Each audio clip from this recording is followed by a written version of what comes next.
Kagigising ko nga lang niyan, tapos ito nga't nagkakape na ako. Ang aking kinakape ay black coffee.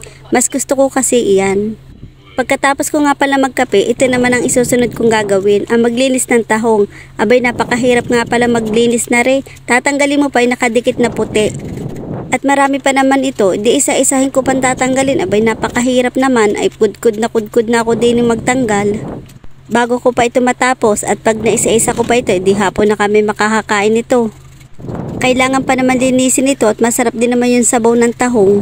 Dahil nga madami at maraming lilinisin, bay tinulungan na ako ng aking kasama dito sa boarding house at hindi ko talaga kaya itong tapusin ng isang oras laang. Kailangan may katulong ka talaga. Pagkatapos kong linisan yung tahong, ari naman ang sinunod ko ang maggayat ng mais. Abay, kahirap naman din hong gayatin napakatigas nung nasa gitna. Gigil na nga ho pala ako maggayat diyan. Yan nga palang mais na yan ay luto na. Binili lang yan sa labasan nung magkasabay bilhin ng tahong.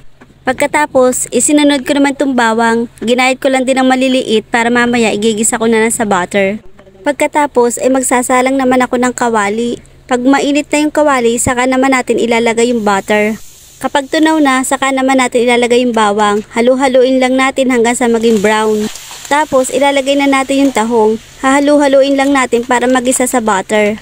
Kapag naigisa na natin, maglalagay naman tayo ng pampalasa, ng paminta, at umami para naman may lasa mamaya. At maglalagay na rin ako ng Sprite para may sabaw na.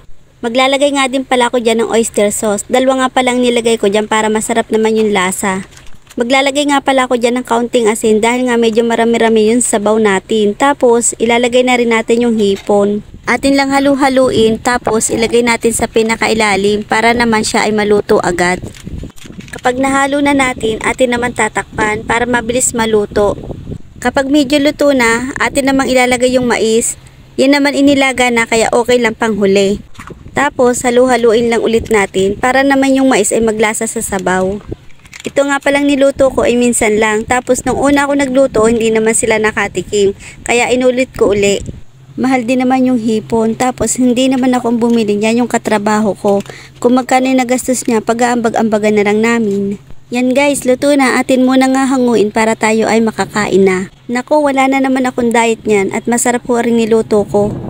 Yan nga pala yung mga kasama ko dito sa boarding house. Tapos yung isang lalaki, yun nga palang nabili ng ulam namin. Tapos doon na lang kami nagbabayad sa kanya. Pagkatapos kong kumain, isinunod ko naman yung paglalaba. Inilagay ko na nga pala yan sa washing. Pagkatapos ko maglaba, binanlawang ko lang tapos nag-dryer na rin ako. Pagkatapos, ihahangir ko na yung mga damit kasi halos naman medyo tuyo na. Pagkatapos kong isampay, nagpahinga lang ako ng kaunti tapos naligo na ako at sobrang init kasi. Pagkatapos ko nga maligo, maya-maya ay nagluto naman ako ng hapunan. Yan nga palang tapa ay dala pa ng katrabaho ko dito sa boarding house. Yan nga pala yung ulam namin ngayong hapunan. Tapos yung tira nga palang tahong na niluto ko nung tanghali. Kayo guys, anong ulam nyo ngayong hapunan? Tara, kain tayo. Sabayan nyo akong kumain. Nagkamay na lang akong kumain kasi masarap naman kumain kapag nakakamay lang. Yan nga pala ang for today's video natin. Hanggang dito na lang. Bye!